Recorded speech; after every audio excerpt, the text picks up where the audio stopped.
අයිබෝන් දරුවනේ සුබ දවසක් 2025 අපොස සාපෙළ විභාගයේ පැවැත්වුවා. ගණිත ප්‍රශ්න පත්‍රයේ තිබුණු දවසේ හවස වෙනකොට ආරංචි ලැබුණා අපිට පේපර් එක අමාරුයි වගේ විවිධ කතා. හැබැයි මම දකින විදිහට ඒ තරම් ලොකු අමාරුවක් පේපර් එකේ නැහැ. හැබැයි පේපර් එක අහන ක්‍රමයේ රටාව වෙනස් කරලා තියෙනවා. ඉතින් අපි වෙනස් කරුත් එක්කලා වැඩි කතා නොකර පේපර් එකට ගිහිල්ලා බලමු. මෙන්න මේ විදිහට පේපර් එක ලැබිලා තියෙනවා අපිට.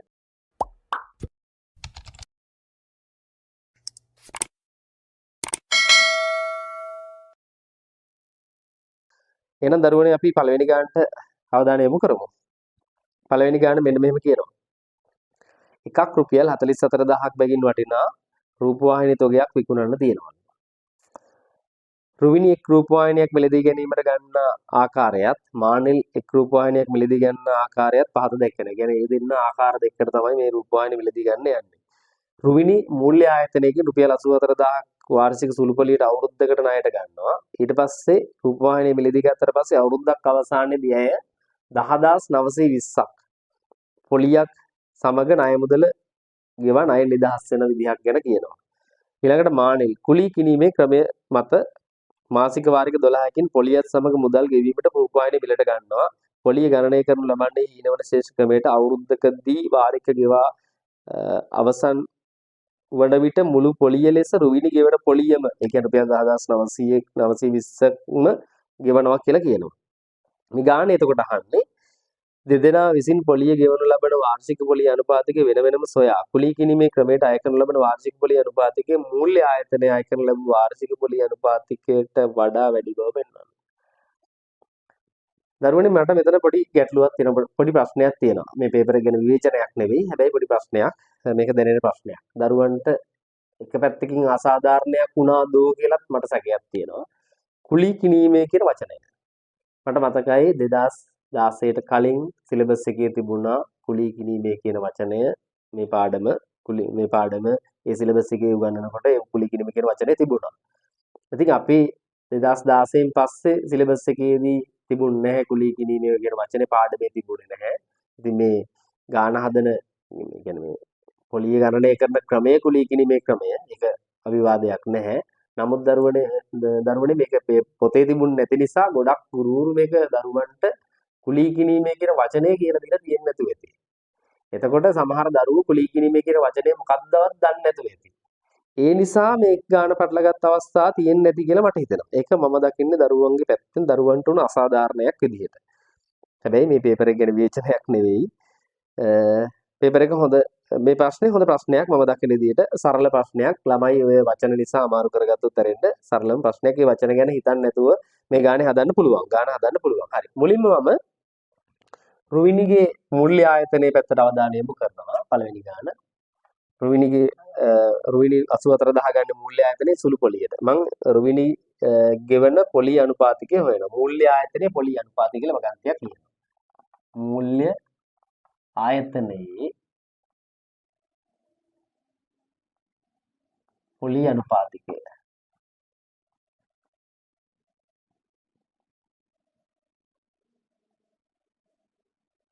මූල්‍ය ආයතනයේ පොලි අනුපාතිකය සුළු පොලියක්. වාර්ෂික පොලිය දන්නවා රුපියල් 10920යි. ඒක බෙදනවා ණය මුදලින් රුපියල් 84000යි. පොලි අනුපාතිකයක් කරන්න ඕන නිසා 100%න් ගුණ කරනවා. දරුවනේ බිංදු දෙකට දෙකක් බිංදුවට බිංදුවක් කපලා දානවා. සුළු කරන්න පහසු වෙන්න මම දෙකෙන් බෙදනවා. මෙයාව දෙකෙන් බෙදන්න පුළුවන්. දෙකෙන් බෙදපු ගමන් 4යි 2යි 42ක් හැදෙනවා. ඊළඟට දරුවනේ මෙයාව දෙකෙන් බෙදපු ගමන් 10ට 5යි 9ට 4යි එකක් විතර 12ට 6යි කියලා එනවා. මම ඊළඟට තවදුරටත් දෙකෙන් බෙදන්නම්කො තවත් එතකොට ලේසි බෙදා ගන්න. මේ කෙලිම 42කින් මට බෙදලා දාන්න තිබුණා. හරි. කෙලින්ම බෙදන්න නැතුව මම මේක බෙදන විදිය සරල කරන්න ඕන නිසා ආයෙ දෙකෙන් බෙදලා පෙන්නනවා. 4ට 2යි 2ට 1යි 21යි. මෙයා දෙකෙන් බෙදුනහම 2යි. මෙයාව දෙකෙන් බෙදුනහම 2යි. තව ටිකක් මේ පැත්තේ ලියන්නම්කො පේන්නේ නැත්නම් එහෙම 2යි. ඊට පස්සේ ආය 14ට 7යි කියලා ගන්නවා 6ට 3යි. ඔන්න මම 21කින් බෙදනවා 273 මම මෙතන ලියා ගන්නවා 273 බෙදීම 21. එතකොට ලියසින් තවදුරටත් ප්‍රතිශතය. දරුවනේ 27ට තියෙනවනේ 21 එකක්. ඉතුරුයි 6ක්. 63ට 21 3යි. එතකොට 113යි කියලා එනවා මූල්‍ය ආයතනයේ පොලි අනුපාතකය. හරි එහෙනම් දැන් අපි මානෙල් ගත්ත ක්‍රමයට අවධානය යොමු කරමු. මානෙල් අරන් තියෙන්නේ කුලී කිනීමේ ක්‍රමයට. කුලී කිනීමේ පදනම මත. හීනවන ශේෂ ක්‍රමයට තමයි අරන් තියෙන්නේ. එතකොට ඇයට කොපමණ පොලියක් ගෙවන්න උනාද කියන එක හොයන්න සිද්ධ වෙනවා. මේකේ පොලිය නම් කලින් පොලියම තමයි. කියන්නේ 10920ම තමයි. මම මේ හීනවන ශේෂ ක්‍රමේදී පොලිය ගණනය කරන එක පොඩි සටහනක් මුලින්ම ලියන්නම්. ඒක ඔයාලට පැහැදිලි වෙන්න ඕන නිසා. මොකද හේතුව 2025 දරුවන්ට නම් ලියපු දරුවෙක් කාය බලනවා නම් ඒක වැදගත් වෙන එකක් නෑ. නමුත් 2026 27 ලියන දරුවන්ට මේක වැදගත් වෙනවා. මේක ලියන එක නිසා මම මුලින්ම ලියන්නම් වාර්ෂික පොලි අනුපාතිකය හොයන්න කොහොමද කියන එක. වාර්ෂික පොලි අනුපාතිකය සමානයි. මම මෙන්න මෙහෙම එකක් ලියනවා. මේ ඉතින් උඩ ලියනවා මාස 1කට පොලිය කියලා. මාස 1කට පොලිය. ඉතින් යට ලියනවා මාසිකව ගෙවිය යුතු ණය මුදලේ කොටස කියලා ලියනවා. ඒක ගුණ කරනවා 12න් වාර්ෂික කරන්න 100% ගුණ කරනවා ප්‍රතිශතයක් නිසා. එතකොට අපිට මේකෙදි වාර්ෂික පොලි අනුපාතිකය හොයන්න කලින් මෙන්න මෙයාව හොයාගෙන ඉන්න. මාසයකට පොලි හොයන්න ඕන මාසිකව ගෙවිය යුතු ණය මුදලේ කොටස හොයන්න. ඔය දෙන්න හොයාගත්තොත් මේ ගන්න හදන්න ලේසියි. ඉතින් මම ඒකයි ඉස්සෙල්ලාම මේක සටහන් කරේ. මම බෝඩ් එකේ ඉඳ නිසා මේක මකන්න ගන්න හදන්න කලින්. එතකොට මුලින්ම ඔය දෙන්න හොයාගෙන ඉන්න ඕන.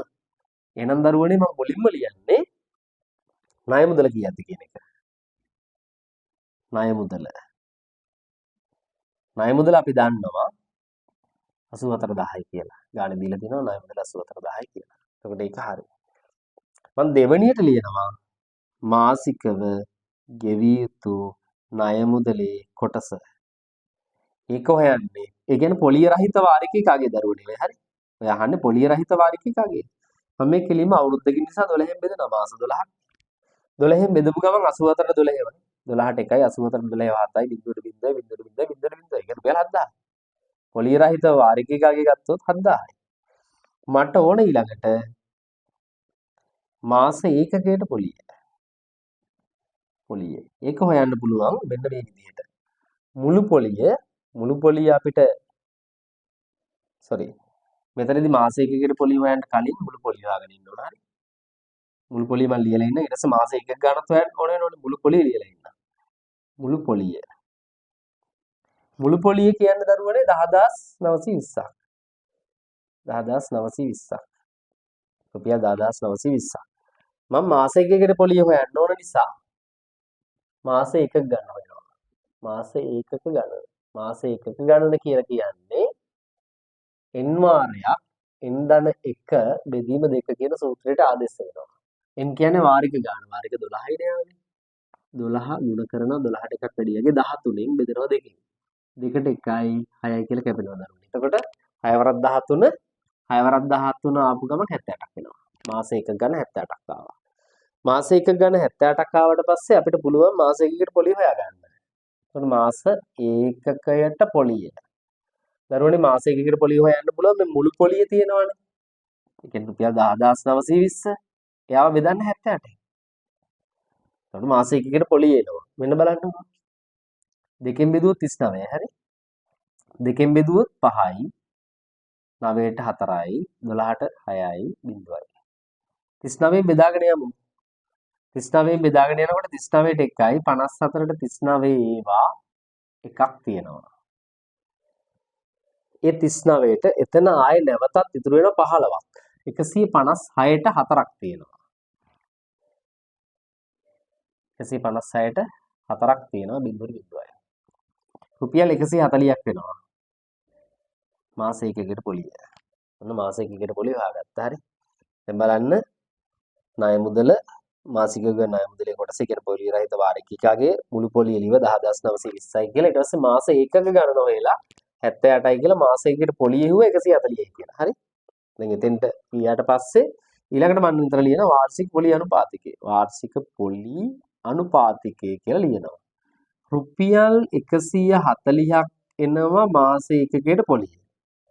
අර මුලින්ම ලියපු සටහනට අනුව මෙතන යටින් ලියන්නේ මාසික කියන ණය මුදලේ කොටස 7000ක් එනවා. ඒක ගුණ කරනවා වාර්ෂික කරන් 12න් ආයෙත් ගුණ කරනවා 100%. බිංදු දෙකට බිංදු දෙක කැපිලා යනවා. බිංදුවට බිංදුවක් කැපිලා යනවා. 7ට 1යි 14ට 2යි කියලා කැපෙනවා. දෙවරක් 12 කියන්නේ 24යි කියලා එනවා. 124ක් වෙනවා වාර්ෂික පොලි අනුපාතය.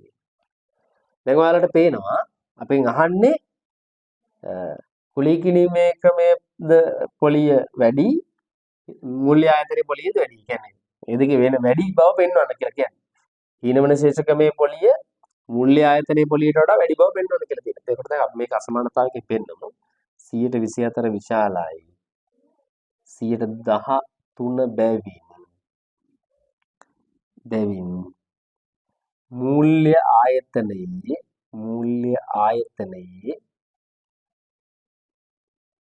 ආයතනයේ පොලියට වඩා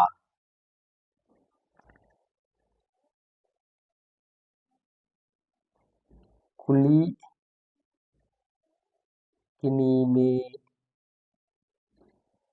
පදනම මත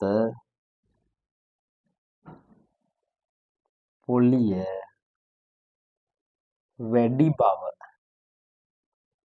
පෙනේ කියලා සටහනක් දෙනවා. පෙනේ කියලා සටහනකින් දෙනවා. එතකොට ඔක තමයි පළවෙනි කොටසෙන් බලාපොරොත්තු වෙන්නේ. ඇත්තටම ගන්න මහ ලොකු දෙයක් නෑ. සුළු පොලියක් තියෙනවා. බොහොම සරලයි. හීනවන ශේෂ ක්‍රමෙත් මහා ලොකු අමාරු දේවල් නැහැ. ණය මුදල හොයාගන්නවත් නැහැ. ණය මුදල දීලා පොලි අනුපාතිකය හොයන්න බෙදිලා යනවා කැපිලා යන උත්තර ඇවිල්ලා තියෙනවා. වෙනසකට භාජනය වෙලා තියෙන්නේ මේ ගානේදී කුලී කිනීමේ කියන වචනය. එතනදී අර මම මුලින් සඳහන් කරා වගේ එතන පොඩි ප්‍රශ්නයක් තියෙනවා කුලී කිනීමේ වචනේ. ඒක විතරයි ඉතින් ගැටලුවකට තියෙන කවුරු හරි දරුවෙකුට කුලී කිනීමේ වචනේ ගැටලුවක් වුණා නම් ඒක එහාට වුණ අසාධාරණයක් මම දකින විදිහට විවේචනයක් නෙවෙයි මම ඉස්සෙල්ලා කිව්වා වගේ ඒක අසාධාරණයක්. නමුත් දරුවන්ට එක පැත්තකින් තියලා අපි එහෙනම් ඊළඟ කොටසට දෙවෙනි ප්‍රශ්නෙට අවධානය යොමු කරමු. දෙවෙනි ප්‍රශ්නය සාමාන්‍යයෙන් සම්ප්‍රදායිකව ලැබෙන ප්‍රශ්නයට වැඩිය වෙනසක් තියෙනවා. මට මතකයි පසුගිය වසරකත් මේ වගේම සමමිතියෙන් හිස්තැනක් පුරවන්න වගේ හිස්තැන පුරවන්න ආපු අවස්ථාවක් තිබුණා. මේකේ ප්‍රස්ථාරය අපිට දීලා තියෙනවා y සමානයි fx කියලා. y සමාන fx කියලා දීලා තියෙනවා. මේක අඳින්න ඕන පරාසය දීලා තියෙනවා. අගේ ප්‍රාන්තරය දීලා තියෙනවා. ඍණ දෙකේ ඉඳලා 4 දක්වා. ඒ කියන්නේ ඍණ දෙකක් දෙන්න ඕන 4ක් දෙන්න ඕන. සිට තෙක් කියන අගේට අදහසට අදාළව දීලා තියෙනවා. එතකොට මේකේ වර්ගජ සමමිතිය සලකා තමයි පළවෙනි කොටසේ උත්තරේ හොයන්න තියෙන්නේ. එතකොට හිස්තන සම්පූර්ණ කරන්න y අගේ සම්පූර්ණ කරන්න කියලා කියනවා. දරුවනේ මෙයා ඍණ 5 බිඳුව නම් 3 මෙතෙන්ට හිස්තනට එන්න ඕන 3 මම මෙතනත් ලියන්නම් 3 ඉලක්කම. ඊළඟට දෙවෙනි කොටසේදී කියනවා සම්මත අක්ෂ පද්ධතිය හා සුදුසු පරිමාණයක් භාවිතා කරලා ඉහත දී ඇති වගුවට අදාළ අණුව වර්ගජ සිතෙහි ප්‍රස්ථාරය සපය ඇති ප්‍රස්ථාර කඩදාසිය අඳින්න කියනවා. ඉතින් මට ප්‍රස්ථාර කඩදාසියක් නැහැ. නමුත් මම මේ වගේ පරිමාණයක අණුව ප්‍රස්ථාරයක් අඳින්න සුදුසු ඛණ්ඩාංක තලයක් ඇඳගෙන තියෙනවා. එතකොට මේකෙදි සම්මත අක්ෂ පද්ධතිය කියන එක විශේෂයෙන් මතක් කරන්න ඕන දරුවනේ. සම්මත අක්ෂ පද්ධතිය කියපුවාම ප්‍රස්ථාර කොලේ වාලා ගන්න ඕන කොටු දෙකක් එකයි කියලා. ඒ කියන්නේ චූටිම කොටු 10ක් එකයි කියලා ගන්න ඕන. 1 2 3 4 කියලා යන එක තමයි සම්මත අක්ෂ පද්ධතිය කියලා කියන්නේ. එතකොට මෙහෙම ධන පැත්තට x අක්ෂයේ ධන දිශාවට මෙහෙම තියෙන්න ඕන, ඊ තලයේ තියෙන්න ඕන, y අක්ෂයේ ධන දිශාවට ඊ තලයේ තියෙන්න ඕන, මේ පැත්තට ඍණ තියෙන්න ඕන, පල්ලෙහාට ඍණ තියෙන්න ඕන. සම්මත අක්ෂ පද්ධතිය ওই විදිහට සටහන් වෙන්න ඕන. සුදුසු පරිමාණය කියපුවාම කොටු 10ක් කුඩා කොටු 10ක් එකයි කියලා ගන්න. එහෙම ගන්න කියන හේතුව තමයි ප්‍රස්ථාරය ඇඳපුවාම ප්‍රස්ථාර කොලේ පිරෙන්න ලොකුවට ඇඳෙන්න ඕන. ඉතින් සමහර දරුවෝ එක කොටුවක් එකයි කියලා අඳින අවස්ථා තියෙනවා. එතකොට ප්‍රස්ථාර කොලෙන් චූට්ටක් එන්නේ. එතකොට සම්පූර්ණ ලකුණු තුනම ලැබෙන්නේ නැහැ. එහෙනම් එක හොඳට මතක තියාගන්න මේ විදිහට ඇඳෙන්න ඕන. දැන් මම ඛණ්ඩාංක ටික ලකුණු කරගෙන යනවා. ඍණ 2 ඍණ 5 ලකුණු කරනවා. ඉතින් ඍණ 2 ඍණ 5 ලකුණු කරන්න කියපුවම මට ලකුණු කරන්න වෙන්නේ මෙන්න මෙතන ඛණ්ඩාංකය. හරිද? ඊළඟට ඍණ 1 බිඳුව ලකුණු කරනවා. මෙතන ලකුණු කරන්න වෙන්නේ මට. බිඳුවේ 3 ලකුණු කරනවා මෙතන. ඊළඟට 1 4 ලකුණු කරනවා මෙතන. ඊළඟට 2 3 ලකුණු කරනවා මෙතන. 2 3 මේ හරියට එන්නේ. හරි. 1 3 ඔතෙන්ට ආවා 2 3 මේ හරියට ආවා. ඊළඟට 3 බිඳුව ලකුණු කරනවා. මෙතන 4 ලකුණු කරනවා ඍණ 5. එතකොට මේ හරිය ලකුණු කරගන්නවා 4 ඍණ 5 කියලා. දැන් මේකට අදාළවම ප්‍රස්ථාරය අඳිනවා.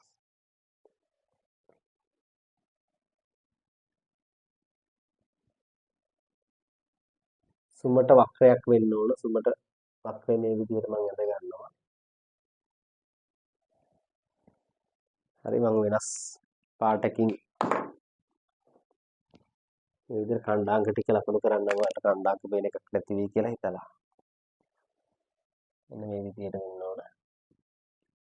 සුමට වක්‍රය. දරුවනේ ඊට වැඩිය මේ සුමට කරලා අඳින්න පුළුවන් වෙන්න ඕන. ඔයාලට මම පස්සේ මේ බෝඩ් එකේ අඳිනකොට පොඩි පොඩි වෙනස්කම් තියෙන්න පුළුවන් පරිමාණයක් නැහැ මට. එතකොට ඔහොම වෙනස්කම් තියෙන්න පුළුවන්. නමුත් ඔයාලා ඒක අඳින එක හරියටම අඳින්න පුරුදු වෙන්න. හරි. මම දකිනවා අඳිනකොට සමහර ගුරුවරු ඉඩට තියන්න කියනවා. අර නැවෙන අඩිලුල් අරන් යන්න කියනවා. මහා විකාර දේවල් කියනවා. සමහර ගුරුවරු කියනවා මේ අන්තිම ගුරුවරු කියනවා කියලා කියන්නේ මම දැකලා නැහැ. දරුවෝ කියනවා සමහරලාට අරයා කිව්වේ මෙහෙමයි මෙයා කිව්වේ මෙහෙමයි කියලා. අන්තිම ටික අඩිලුල් තියලා අඳින්න කියනවා. එහෙම අඳින්න එපා කවදාකවත්. සුමට වක්‍රය කියන්නේ අඩිලුල් තියලා අඳින එක නෙවෙයි. ඉතින් සමහර වෙලාවට විශාලයි සමානයි තුන වගේ අවස්ථා දීලා සරල රේඛා දීලා ඒකට අදාළ උත්තර ගන්නකොට අඩිරුලෙන් ඇන්දාම ඒ අගයන් වෙන දශමයක් හෝ වෙනස් වෙන්න පුළුවන්. ඉතින් ප්‍රස්ථාර ඇත්තටම 5ක් 6ක් ඇන්දනම් ඔයාලා හරියට තනියම අතින් ප්‍රස්ථාරය ඇඳ ගන්න පුළුවන්. ඒ ලකුණු තුන ගන්න පුළුවන් ප්‍රස්ථාරය ඇඳනකොට ලැබෙන. ඒක නිසා කවදාකවත් අඩිරුල්වත් ඉරටුවත් ඕවා පාවිච්චි කරන්න එපා අතින් ඇඳලා හුරු වෙන්න. හරි? දරුවනේ දැන් දෙවෙනි කොටස හරිය ඇඳලා ඉවරයි ප්‍රස්ථාරය. ඊට පස්සේ තුන්වෙනි කොටසට යනවා. තුන්වෙනි කොටසෙන් කියන්නේ ප්‍රස්ථාර x අක්ෂයේ ඡේදනය වන ලක්ෂ දෙකේ කණ්ඩාංක ලියන්න. එතකොට එක කණ්ඩාංකයක් තමයි මේක. එතකොට මේ සැරේ අහන්නේ ඒ ඡේදනය වන කණ්ඩාංක. එතකොට මූල කියලා අහන්නත් පුළුවන්. මූල කියලා ඇහුවනම් x සමාන ඍණ 1යි x සමාන 3යි. එතකොට මූල නෙවෙයි කණ්ඩාංක දෙක කෙලින්ම අහලා තියෙන්නේ. එතකොට x කණ්ඩාංකේ ඍණ 1 y කණ්ඩාංකේ බිංදු 1 කණ්ඩාංකයක්. අනිකෙදි x කණ්ඩාංකේ 3 y කණ්ඩාංකේ බිංදුව. නේ x කණ්ඩාංකේ 1 y කණ්ඩාංකේ බිංදුව y අක්ෂයෙන් බිංදුව අතරින් එහෙමයි. ඔක තමයි කණ්ඩාංක දෙක විදිහට අපිට තෝරලා දෙන්න සිද්ධ වෙන්නේ. ඊළඟට මේ තුන්වෙනි කොටසේ B ඒ කොටසනේ හිව්වේ. මම ඊළඟට හොයනවා B කොටස. ඉහත කොටසෙහි සඳහන් ලක්ෂ දෙකෙහි කණ්ඩාංක සලකා වර්ගජ සිතය මෙන්න මේ විදිහට ලියන්න ඕනේ. මම ඒක ලියන්න ඕන විදිහ ඍණ x ධන p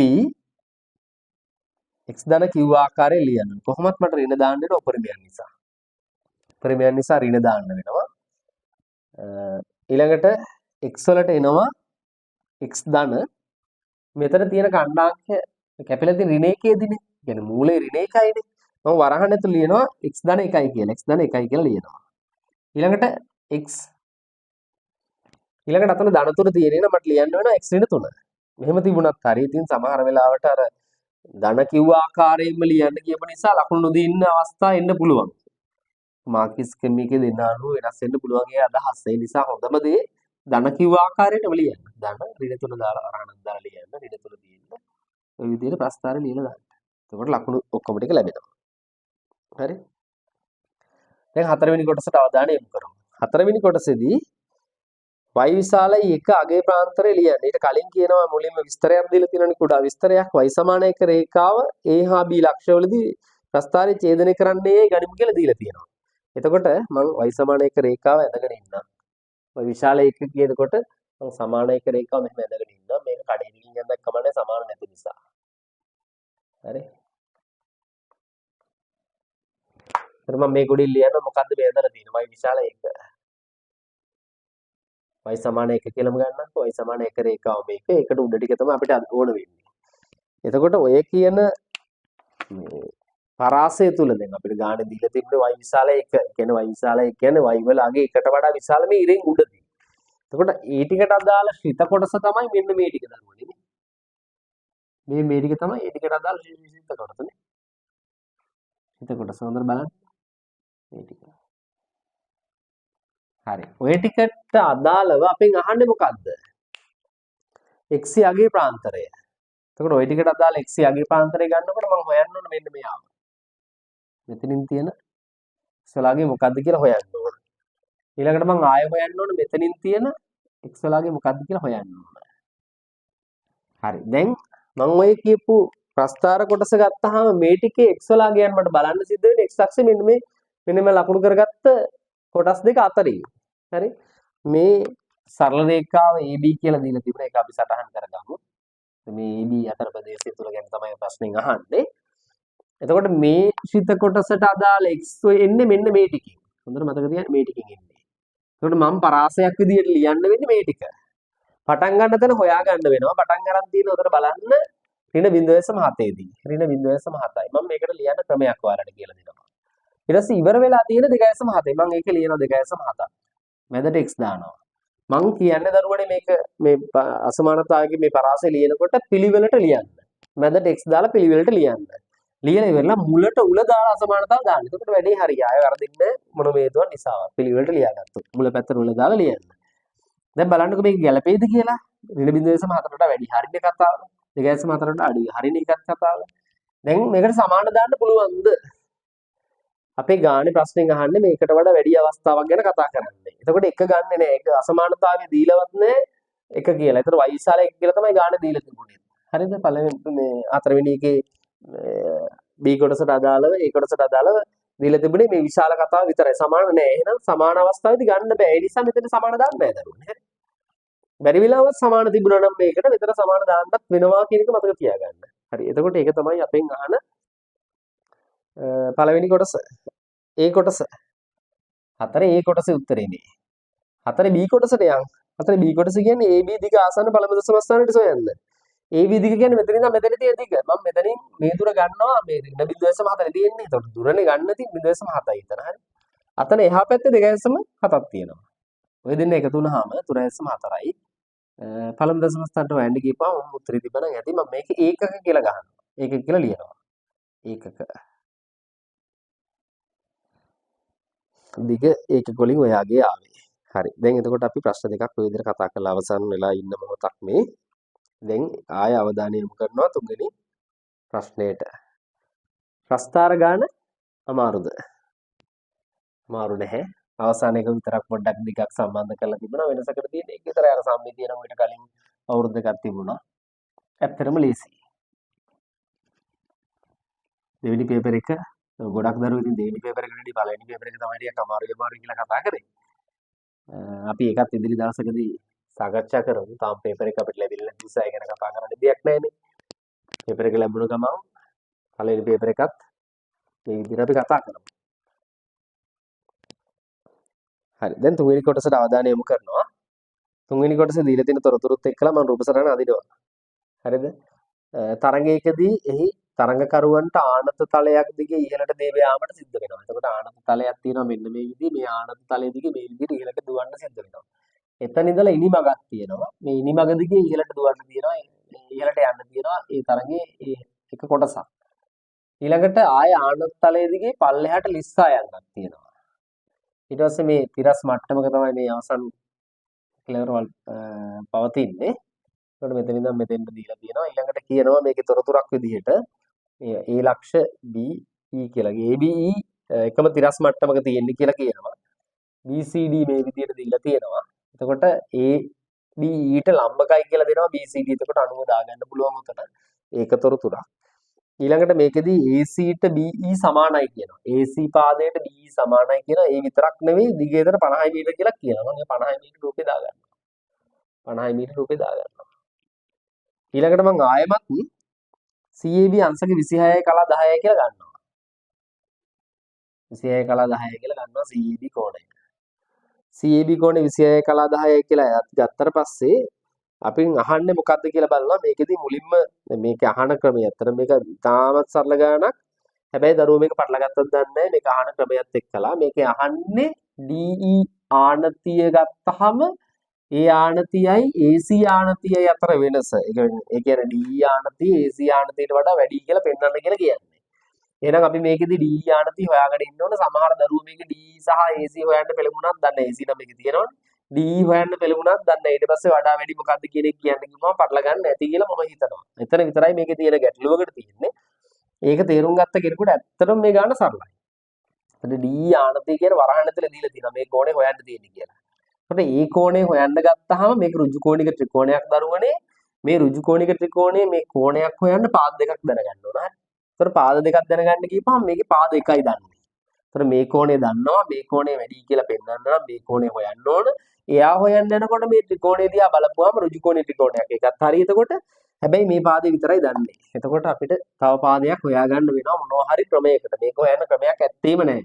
මම එහෙනම් මෙතෙන්ට යනවා. මේ පාදේ හොයන්න පුළුවන් දරුවනේ මෙයාත් ඍජු කෝණික ත්‍රිකෝණයක් නිසා මේ කෝණය දන්නවා කර්ණයක් දන්නවා. එහෙනම් මේ සම්මුඛ පාදේ හොයන්න තියෙන්නේ සයන්නයි කයන්න සක නම් sin θ දාලා ඉවර වෙලා sin 26 කලා 10 දාලා ඉවරලා BC හොයන්න සූදානම් වෙන්නේ.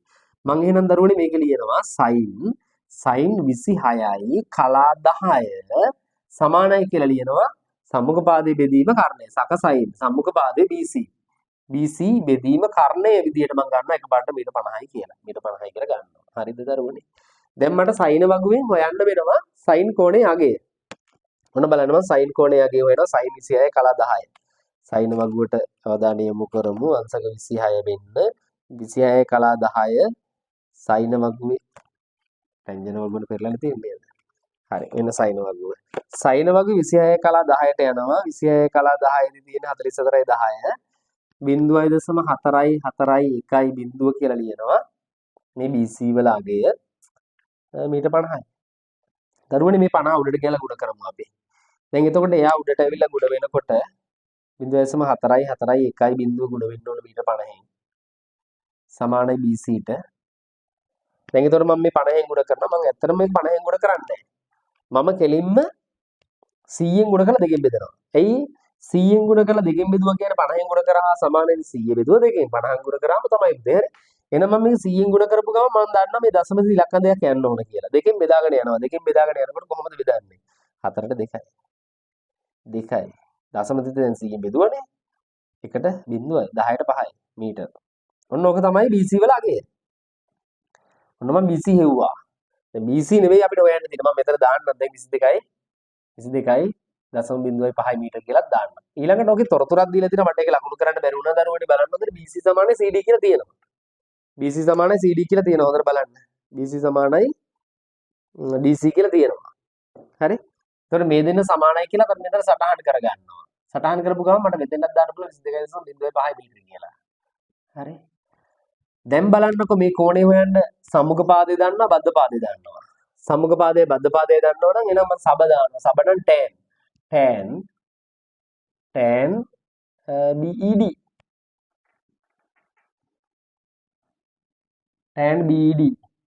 tan BED කියලා කියන්නේ සම්මුඛ පාදයේ බෙදීම කාරණා බද්ධ පාදයේ. tan කියන්නේ සබ tan නේ. ඒතර මේ දෙන්න එකතු කරපුවම 44.1 බිඳුවක් එනවා. 44.1 බිඳුවක් එනවා මීටර වලින්. එයා බෙදනවා කර්ණය දන්නේ බද්ධ පාදේ දන්නවා මීටර 50. මීටර 50න් බෙදනවා. මේක සුළු කරගන්න පහසු කරන්න මම මෙහෙම දෙයක් කරනවා. මේක ගුණ කරනවා දෙකෙන්. මෙයාවත් දෙකෙන් ගුණ කරනවා. දෙකෙන් ගුණ කරපු ගමන්ම ඔයාලට තේරෙනවා 100න් බෙදන්න එන්නේ විතරනේ. 100න් බෙදෙන එක හරි ලේසියි. දශම ස්ථාන දෙකක් මෙහෙට එන එක විතරයි වෙන්නේ. ඒ අතර දෙකෙන් ගුණ කරන්න යනවා. එතකොට දෙකෙන් ගුණ කරන්න යන්නේ ඉස්සල්ලා 0යි 2යි 8යි 8යි දෙකෙන් ගුණ කරන්න ගියා. දශම ස්ථාන කීයක් තියෙනවද? දැනට දෙකක් තියෙනවා. 100න් බෙදෙන හින්දා තවත් දෙකක් එනවා. එතකොට ඔන්න 0.8යි 8යි 2යි 0යි කියලා ආවා. දැන් ඔය ආවේ tan BED වල අගය. දැන් ටැන්ජන වගේ tan ඉන්වර්ස් හොයන විදිහට BED කෝණය හොයන්න ඕන. හරි. දැන් මම හොයනවා BED හොයන්න ටැන්ජන වගුවට ගිහිල්ලා 88යි 20 තියෙන තැන හොයන්න ඕන. 88යි 20 තියෙනවද කියලා බලමු ටැන්ජන වගුවේ. ටැන්ජන වගුවේ 88යි 20 නම් නෑ දරුවනේ. මෙතන තියෙනවා 87යි 96. 87යි 96 තියෙන්නේ කොහෙද කියලා බලමු. 87යි 96 තියෙනවා 41 20. 41යි අංශක 41යි කලා 20යි. එතකොට 20යි. එතකොට ඒකට එකතු කරන්න ඕන ඉතුරු ටික. ඉතුරු වෙලා තියෙන්නේ එතකොට 24ක් නේ. 24ක් නෑ. 24ක් නැති වුණාට 21ක් තියෙනවා 4. කලා 4. මම මෙතන කලා 4ක් එකතු කරලා මෙතන උත්තරේ දාන්නම් ආයෙ එකතු කර කාලය ගත කරන්න ඕනේ නැති නිසා. එතකොට 41යි කලා 24ක් ආවා. දැන් මේ දෙක අතර වෙනස බලන්න සිද්ධ වෙනවා. ඒක අංශක 15ට වඩා වැඩි බව පෙන්වන්නයි කියලා කියන්නේ. එහෙනම් මේ දෙන්න අතර වෙනස හොයන්න මම 41යි කලා 24න් 41යි කලා 24න් 26යි 10ක් අඩු කරනවා. 26යි අංශක 26යි කලා 10ක් අඩු කරලා දානවා. අඩු කරලා බලමු. 4න් බිඳුවක් 4යි 2න් එකක් 1යි 1 කලා 11න් 6ක් 5යි කියලා එනවා. ඊළඟට මෙතන 3න් දෙකක් 1යි කියලා එනවා. එතකොට එතන අංශක වෙනවා. අංශක 15යි 14ක් කියලා ඇවිල්ලා තියෙනවා. මං කියනවා අංශක 15යි කලා 14 විශාලයි අංශක 15 බැවින් DEහි ආනතිය AC ආනතියට වඩා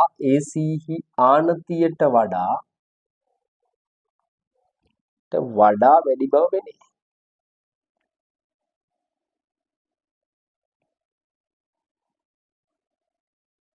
ඔක තමයි එතකොට උත්තරේ බලන්නකෝ. මේ ගානෙත් මම ඉස්සලා කිව්වා වගේ කොච්චර ලේසිද. පොඩි වෙනසක් තිබුණා අර පොඩි අමුතු දෙයක් තිබුණා අර කෝණේ හොයන්න දුන්න එකේ කේල්ලේ කෝණේ හොයන්න දීලා තිබුණා පොඩි මේ හිතන්න තරක් හිතන දීලා තිබුණා. ලකුණු 10 ගන්න එක ඇත්තටම ගොඩක් ලේසියි. අපි එහෙනම් මේ හැදුවේ මං ගානේ අංක දාලත් නැහැ. මේ හැදුවේ අපි 4 වෙනි ගාන වෙන්න ඕනේ 3 වෙනි ගාන. මේ 3 වෙනි ගාන හැදුවේ. හරි. දැන් 4 වෙනි ගානට අවධානය යොමු කරමු.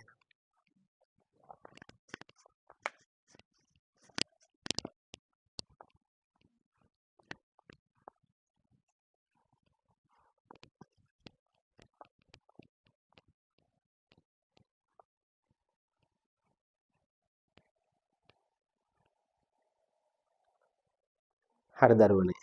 බලමු 3 වෙනි ගානේ මොකද්ද 4 වෙනි ගානේ මොකද්ද කියන්නේ කියලා. 4 වෙනි ගානේ උපන්දින සාදයකට ගෙනාපු කේක් එකක් ගැන කියන්නේ. උපන්දින සාදයකට ගෙනාපු කේක් එකක් මේ මුල්ල ඍජු කෝණයක් කියලා දීලා තියෙනවා. ඒකේ සුබ උපන්දිනයක් කියලා ගහලා තියෙනවා. සුබ උපන්දිනයක් කියලා ගහලා තියෙනවා. ඒක සුදු පාට අයිසිං වලින් කියලා කියන්නේ. මම ගාන කියවන්න උපන්දින කේක් එකක මතු පිට ඍජු කෝණයේ සමදීපාද ත්‍රිකෝණයක හැඩයෙන් යුක්ත වෙනවා. එහි සමාන පාද දෙකෙහි 2x බැගින් වෙනවා කියලා කියනවා. අපට මෙතන 2x කියලා දාගන්න පුළුවන්. එතකොට ඍජු කෝණී ත්‍රිකෝණයක් වුණාට මේක සමදීපාද ත්‍රිකෝණයක්. සුබපන්දිනයක් කියන වචන දිග x ධන 2යි. මෙයාගේ දිග x මෙයාගේ දිග x ධන 2යි කියලා කියනවා. පළල එතකොට එයාගේ දෙනවා x ඍණ 4යි කියලා. මෙතනින්ම ලියනවා x ඍණ 4යි කියලා. x ඍණ 4යි පළල. එතකොට මේ ඍජු කෝණාශ්‍රය පළල තමයි කියන්නේ. සුදු පාට අයිසිං කැබැල්ලක් තමයි මෙහෙම තියෙන්නේ. මෙයාගේ ලියලා තියෙනවා මේ සුබ උපන්දිනයක් මේ කෑල්ලේ. සුබ උපන්දිනයක් කියලා ලියලා තියෙනවා. ඊට පස්සේ දරුවනේ මේකෙදි කියනවා ඉතිරි කෑල්ල රෝස පැහෙන් සරසලා තියෙනවා. එහි වර්ගඵල 132යි වර්ග සෙන්ටිමීටර කියලා දීලා තියෙනවා. එතකොට එමගින් සමීකරණයක් දීලා තෘප්ත කරන බව පෙන්වන්න කියලා කියනවා. x යගේ හොයන්න කියනවා මූල පහේ යගේ දීලා තියෙනවා. එහෙනම් දරුවනේ මේ රෝස පාට ටිකට අදාළ එකනේ වර්ගඵලය දීලා තියෙන්නේ. ඒ ටිකට අදාළව වර්ගජ සමීකරණයක් අපි ගොඩනගමු. මේක එතකොට මේ වර්ගජ සමීකරණය ගොඩනගන්නේ දීලා තියෙන රෝස පාට කොටසේ වර්ගඵලය. ඒක දීලා තියෙන 132යි කියලා. අපිට පුළුවන් මෙහෙම මේ රෝස පාට කොටසේ වර්ගඵලයට මෙහෙම ප්‍රකාශනයක් ලියන්න. භාගයක් මේ ඍජු කෝණික ත්‍රිකෝණයේ වර්ගඵලය සඳහා මෙහෙම ප්‍රකාශනයක් ලියන්නම්කෝ මම. භාගයක් 2x. ගුණ කරනවා ආයෙත් 2x වලින්. භාගයක් ආධාරක ගුණ කරලා ලම්බ කුසම ගත්තේ. ඕකෙන් අඩු කරන්න ඕන මේ ඍජු කෝණාශ්‍රය වර්ගඵලය. ඍජු කෝණාශ්‍රය වර්ගඵලය ගත්තාම දිග x ධන 2යි. පළල x ඍණ 4යි. හරි. සෙට් එකම අඩු වෙනවා ත්‍රිකෝණයෙන්. ඒක සමාන වෙන 132කට. ඔක තමයි අපිට සමීකරණයෙන් ගන්න වෙන්නේ. මම මෙතන වරහන් ඩිවයිඩ් කරගන්නම්. මෙතන 2 2යි කියලා කපන්නත් පුළුවන් නේ. 2x x වලින් ගුණනහම 2x වර්ගය හැදෙනවා. ඍණ වරහන් ඇතුලේ මේ දෙන සුළු කරගමු. මෙයාට මෙයා ගුණ වෙනවා. මෙයා මෙයාගෙන් ගුණ වෙනකොට මෙයා මෙයාගෙන් ගුණ වෙලා මෙයා මෙයාගෙන් ගුණ වෙනවා. එතකොට පද හතරක් එන්න ඕන. x වලින් x වර්ගය හැදෙනවා. x ඍණ 4ෙන් ඍණ 4යි x හැදෙනවා. ධන 2 x වලින් ධන 2යි x හැදෙනවා. ධන 2 ඍණ 4ෙන් ඍණ 8ක් හැදෙනවා. සමාන 132ක් හැදෙනවා. දැන් මේ ඇතුලේ මේ දෙන්න ඇතුලේ සුළු කරගන්න ගමන් වරහන් ඉවත් කරගෙන යන ආය පියවරකට යන්න ඕනේ නැති නිසා 2x වර්ගය. ඍණයි ධනයි ඍණ x වර්ගය මෙතන සුළු වෙලා ඉතුරු වෙන්නේ ඍණ 2x. එයා ඍණෙන් ගුණ වුණාම ධන 2x එනවා. ඊළඟට ඍණයි ධන 8ක් හැදෙනවා. ධන 8ක් හැදෙනවා. සමාන වෙන්නේ 132කට. දැන් x වර්ගය මේ දෙන්න අඩු වුණාම x වර්ගයනේ වෙන්නේ. ධන 2x මේ 132 මෙහෙට එනවා ඍණ වෙනවා. 132 ඍණ 132ක් 8ක් අඩු කරන්නකො. 8ක් අඩු කරපුවාම 124ක් හැදෙනවා. ඍණ 124ක් හැදෙනවා සමානයි බිඳුවයි. එතකොට මෙන්න මේ සමීකරණය තෘප්ත කරන බව පෙන්වන්න කියනවා. මේ සමීකරණය තෘප්ත වන බව පෙන්වනවා x යගේ ආසන්න සෙන්ටිමීටරයට සොයන්න. එතකොට x යගේ හොයන්න ගියපුවම මේක වර්ග පූර්ණයෙන් හෝ සූත්‍රයට යන්න වෙනවා. සමහර දරුවෝ සහ ගුරුවරු පුරුදු වෙලා ඉන්නවා සූත්‍රයට විතරක් යන අය මම දකින දේවල් මේ. සමහර අය වර්ගමූලයේ විතරක් යන අය ඉන්නවා වර්ගමූලයේ ලේසි කියාගෙන. එතකොට කලින් කියපු අය සූත්‍රයේ ලේසි කියාගෙන යන අය ඉන්නවා. මම ඔය මත දෙකම පිළිගන්නේ නැහැ. මම වෙනස් මතයක් දරනවා. මම කියනවා සූත්‍රයත් මේකට ඕන වර්ගපූර්ණයත් ඕන මේ වගේ ගානකට වර්ගපූර්ණය ලේසි. මොකද හේතුව x වර්ගයේ සංගුණක 1යි x වල සංගුණකයේ දෙකකින් බෙදෙන අගයක් තියෙනවා. ආන් මේ වෙලාවට වර්ගපූර්ණය කරන්න වර්ගපූර්ණය කරන එක හරි ලේසි. ඉතින් වර්ගපූර්ණය මේ විදිහට කරමු. 124 අර පැත්තට පන්න ගමු. එහා පැත්තට රැයි යනවා. x වර්ගයේ දර 2x සමානයි ධන 124ක් තියෙනවා. මෙයාගේ භාගය ගන්න දැන්. x වල සංගුණකේ භාගය අරගෙන එකයිනේ භාගය. එයා වර්ග කළ දෙපැත්තම එකතු කරන්න. දෙපැත්තම එකතු කරන්න. එකතු කරපුවාම මෙතනින් වර්ගජ ප්‍රකාශනයක් හැදෙනවා. ද්විපද ප්‍රකාශනයක ප්‍රසාරණය හැදෙනවා. එතකොට මෙයා හැදෙනවා x ධන 1 වර්ග කරපුවාම එන උත්තරේ තමයි උඩ තියෙන්නේ. පළවෙනි පදේ වර්ගය x වර්ගය පද දෙකේ ගුණිතය දෙගුණ 2x අවසාන පදේ වර්ගය 1 හරියි. ඒක හරියි. සමාන ලකුණ දාලා මෙතන 125ක් යනවා. 125ක් යනවා. දැන් මම මෙතනින් උඩට මේක ගන්නම්. එතකොට අපිට පුළුවන් x ධන 1 වර්ගය සමානයි 125 තියෙන්නේ දරුවනේ දෙපැත්තෙම වර්ගමූලය ගමු අපි. මේකේ උත්තරේ ධන හෝ ඍණ කියලා එනවා. වර්ගය නැති වෙලා ගිහිල්ලා x ධන 1 විතරක් එනවා. ඒ වගේම ධන හෝ ඍණ 125 කියන්නේ 5යි මූල 2යි කියලා ගන්නවා. 5යි මූල 5යි කියලා. 5යි මූල 2 නෙවෙයි 5යි මූල 5. මොකද ඒක එහෙම උනේ මේ 125 අකිලකරණයක් 125 හැදෙනවා දරුවනේ 25 ගුණ කිරීම 5යි කියලා. එතකොට 25 වර්ගමූලය දන්නවා 5යි කියලා එක එළියට ගත්තා. වර්ගමූලය ඇතුලේ මේ 5 තිබ්බා එහෙම. එතකොට මෙහෙම නෙමෙයි කතාව යන්නේ. මෙයාගේ වර්ගමූලය 5යි කියලා නම් 5යි මූල 5 ඉතුරු වෙනවා. මේකක් තමයි උතර සිද්ධ වෙන්නේ. හරි. දැන් එතකොට මේ 1 අරන් යනවා මං එහා පැත්තට. 1 එහා පැත්තට අරන් යනවා එක්කලාම. එතකොට x සමානයි ධන හෝ ඍණ 5යි මූල 5 ඇවිල්ලා එයාගෙන් එකක් අඩු වෙනවා. 5යි මූල 5 ඇවිල්ලා එකක් අඩු වෙනවා. එතකොට ඔකේ අගේ සොයන්න කලින් මූල 5 අගේ දීලා තියෙනවා. මූල 5 අගේ 2.2 කියලා ආදේශ කරගෙන ඉන්නවා. x සමානයි ධන හෝ ඍණ 5 ගුණ කිරීම 2.24යි අඩු කිරීම 1යි. එතකොට ධන හෝ ඍණ මේ දෙන්න ගුණ කරගෙන ඉන්නවා මම 5න්. හරිද? 5න් ගුණ කරනවා කියන එක 10න් ගුණ කළා දෙකෙන් බෙදුවත් හරි. ඒක ලේසි එතකොට. නේද? 10න් ගුණ කරනවා කියන්නේ දශමයක් එහා පැත්තට පයින් එක දෙකෙන් බෙදාගෙන යනවා. 1යි 1යි 2යි. දශමයක් එහා පැත්තට ගෙනිච්චාම මෙතෙන්ට එන්නේ. එතනින් අඩු කරන්න එකක්. දැන් මෙතනදී මම මේ මෙන්න මේ විදිහට පිළිතුර ගැන මෙහෙම සඳහනක් කළ යුතුයි. ඔයාලා කියන්න දැන් මේක මේ ඍණාගයක් වුණොත් දෙකෙන් ගුණ වෙලා ඍණාගයක් එන්නේ. ඍජු කෝණික ත්‍රිකෝණයක හරි ඕනම එක දිගක් ඍණ වෙන්න පුළුවන්ද? බෑනේ. එහෙනම් දරුවනේ මම මුලින්ම ලියනවා x විශාලයි බිඳුව විය යුතුය. ඒකට ලකුණක් හම්බ වෙනවා හරි. විය යුතුය. විය යුතුය කියලා ලියලා ඉවර වෙලා මම ඊළඟට ධනාගේ විතරක් සලකා ගන්නවා. x සමානයි ධන 11.2 අඩු කිරීම 1යි කියලා ගන්න එක 10.2යි කියලා එනවා. x ලාගේ හොයුවට පස්සේ දෙවෙනි කොටස මොකද්ද කියන්නේ? x ලාගේ මෙන්න මේ මාවා 10.2 සෙන්ටිමීටර් කියලා. x යගේ ආසන්න සෙන්ටිමීටර් හොයන්න එක හරි. කේක් එකේ මතු පිට දිගම පැත්තේ දිග බලන්නකෝ. දිගම පැත්තේ දිග කියන්නේ මෙයා. එයා හොයන්න අපිට පයිතගරස් සම්බන්ධය දාන්න වෙනවා. පයිතගරස් සම්බන්ධය දානකොට දරුවනේ මම මේකට ගන්නම් y කියලා ගන්නම්කෝ. නැත්නම් පැටලෙන නිසා y ගන්න නැතුව හදන්න තිබුණා. හරි. කර්ණයේ වර්ගයේ y වර්ගයේ සමාන වෙනවා අනිත් පාද දෙකේ වර්ගයන්ගේ එකතුවට 2x වල වර්ගය එකතු කිරීම ආයෙත් 2x වල වර්ගය. ඒ දෙන්නගේ එකතුවට සමාන වෙනවා. මෙහා වර්ග වුණාම 4x වර්ගය හැදෙනවා. ඒ වගේම මෙතනත් 4x වර්ගය හැදෙනවා. ඒ වගේම මෙතන 8x වර්ගය හැදෙනවා. y වර්ගය දෙපැත්තෙම වර්ගමූලය ගමු අපි. වර්ගමූලය ගත්තාම මූල 8x කියලා හැදෙනවා. මූල 8x කියලා හැදෙනවා. දැන් මම මේක මෙතනින් මෙතෙන්ට පොඩ්ඩක් ගන්නම්. මූල 8 කියන්නේ අකිල කරණියක්. එතකොට දැන් මෙතන හැදුවා වගේම 4 ගුණ කිරීම 2යි කියලා අර 8 කඩා ගන්න පුළුවන් කැලි දෙකකට. ඒතර මෙයාගේ වර්ගමූලය ගත්තාම 2යි. 2යි මූල 2ක් වරහන් කියලා ඉතුරු වෙනවා. එතකොට මෙතන උත්තරේ එන්නේ 2යි මූල 2යි x. ඔක තමයි අපිට බව පෙන්නන්නේ.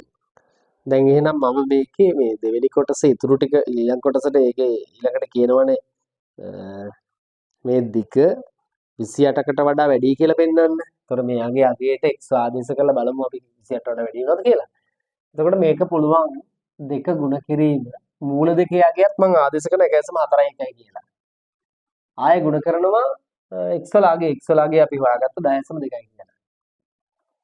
2යි 100. මම මේක ගුණ කරන්නම් මෙතන. දෙකකින් ගුණ කරගෙන යන් 2යි 8යි 2යි කියලා නේ 282 102කින් ගුණ කරන්න එන්නේ. 100ෙන් ගුණ කරලා ඉවරලා 204ක් එකතු කරා නම් ඒත් හරි. ඒකත් එක ක්‍රමයක්. මේ ක්‍රමයට මම ගුණ කරමු සාමාන්‍ය ක්‍රමයට ගුණ කරමු 4යි 16න් 6 එකක් ඉතුරුයි 4 1යි 5යි කියලා එනවා. බිඳුවයි යකට බිඳුව දාලා ආය එකකින් ගුණ කරගෙන යන්න 2යි 8යි 2යි කියලා එනවා. 4යි 6යි 7යි 8යි 2යි කියලා එනවා. එතකොට උත්තරයක් එනවා. මෙතන ගුණ කරපුවම 28764යි කියලා දශම ස්ථාන 1යි 2යි 3ක් තියෙනවා. 28.7යි 4යි කියලා එනවා සෙන්ටිමීටර වලින්. මේකේ ලියනවා 28.7යි 6යි 4යි සෙන්ටිමීටර විශාලයි 28යි 100න් බැවින්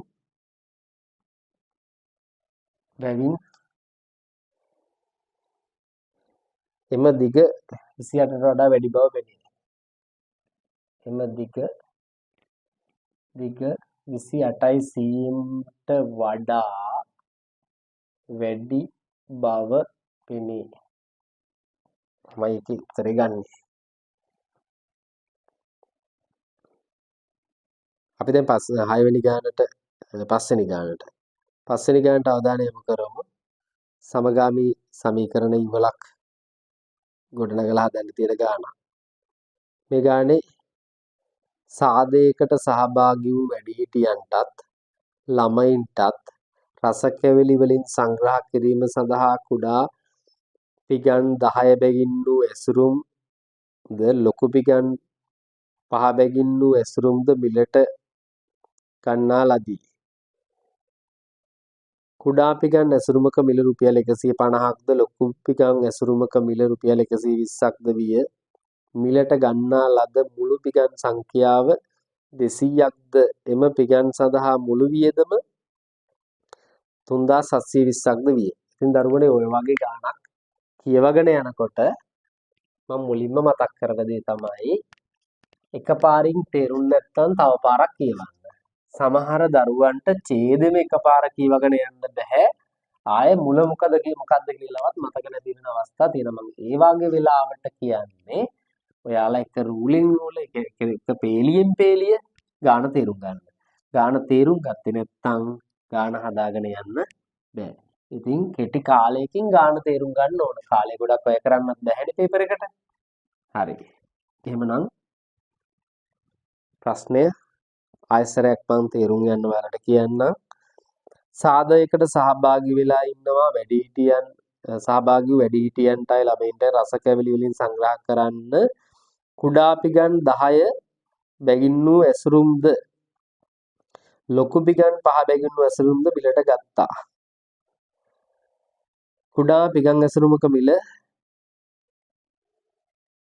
150යි. ලොකු පිගන් ඇසුරුමක මිල 120යි. කුඩා පිගන් ඇසුරුමක මිල 150යි. ලොකු පිගන් ඇසුරුමක මිල 120යි. මේ සඳහා වැය වෙලා තියෙනවා 3720ක්. කුඩා ඇසුරුම් සංඛ්‍යාව x කියලා ගන්නවා. ඔන්න පස්වෙනි ගානේ සමගාමී සමීකරණය වල ගොඩ නගන්න පටන් ගන්නවා. කුඩා ඇසුරුම් සංඛ්‍යාව x නම් කුඩා ඇසුරුමක මිල 120යි නම් මුළු කුඩා ඇසුරුම් සංඛ්‍යාව සඳහා වැය වන මුදල 120යි x කියලා ගන්න පුළුවන් අපිට. ඊළඟට දරුවනේ විශාල කුඩා එක 150යි. එතකොට 150යි දෙට දරුවනේ. කුඩා එක 150 x. ඊළඟට කුඩා පිගම් ඇසුරුම් සංඛ්‍යාව x ලෙස ගන්න කියලා කියනවා. කුඩා පිගම් ඇසුරුම් සංඛ්‍යාව x වුණොත් කුඩා පිගම් ඇසුරුමක මිල රුපියල් 150යි කියනවා. ඒ නිසා 150යි x කියලා දැම්මා. විශාල පිගම් ඇසුරුම් සංඛ්‍යාව ලොකු පිගම් ඇසුරුම් සංඛ්‍යාව y ලොකු පිගන් ඇසුරුමක මිල 120යි. එතකොට 120යි වයි වෙනවා.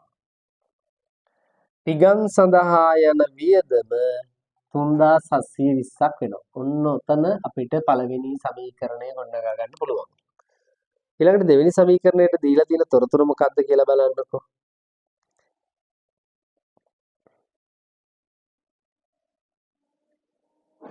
මිලට ගන්නා ලද මුළු පිගන් සංඛ්‍යාව 200යි කියලා කියනවා.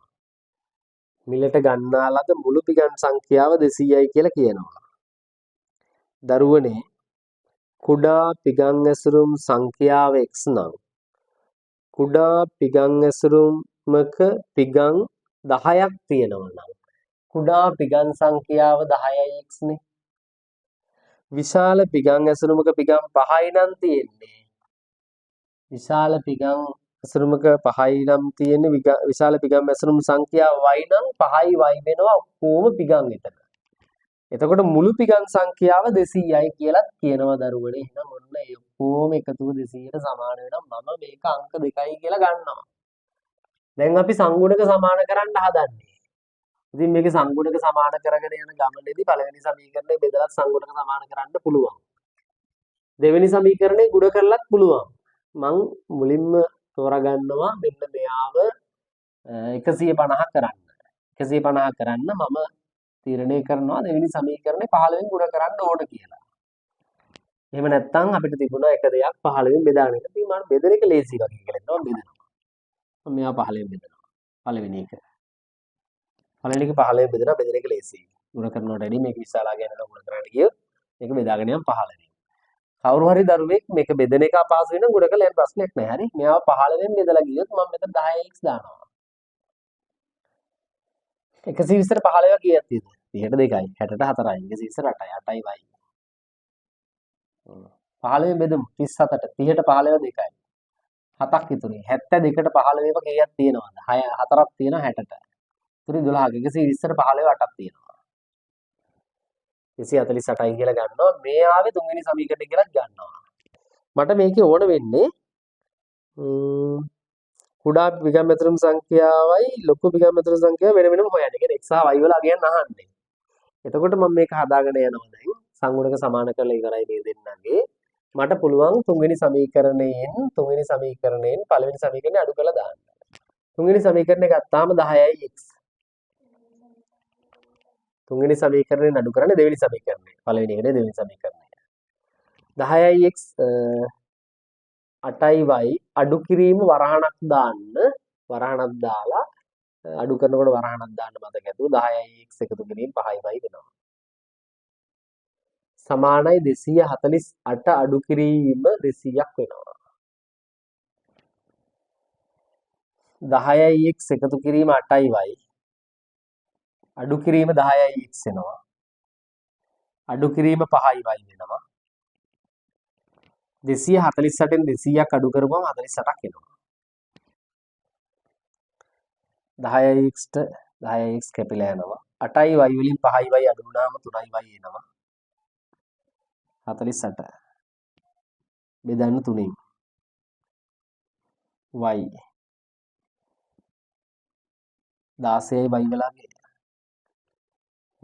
16යි y වල අගේ අපි ආදේශ කරනවා ලේසි සමීකරණයට. මම ලේසි වගේ දකිනවා දෙවෙනි සමීකරණය. මම ලියනවා y අගය